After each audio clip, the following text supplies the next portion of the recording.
वरिष्ठांजवळ अजून तशी काय चर्चा झालेली नाही आहे. फोन केलेला आहे आम्ही, परंतु निकाल आणि हे धक्कादायक आम्हाला वाटतोय. अपेक्षा नव्हती आम्हाला, कारण जवळजवळ आमचे 6च्या 6 आमदारांनी मुख्यमंत्री उपमुख्यमंत्र्यांना कळवलं, सगळ्यांनी भेटी घेऊन सांगितलं.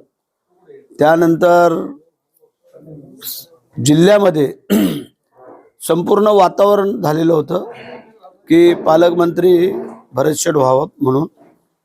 आणि आत्ता जो निकाल आला तो अनपेक्षित आहे, तो मनाला पटणारा नाही आहे. परंतु ठीक आहे, आता जे काय आमचे नेते एकनाथ शिंदे साहेब जो निर्णय घेतील, जो असेल तो आम्हाला मान्य करावा लागेल, कारण ते आमचे नेते आहेत. त्यांच्या नेतृत्वाखाली आम्ही सगळेजण काम करतोय.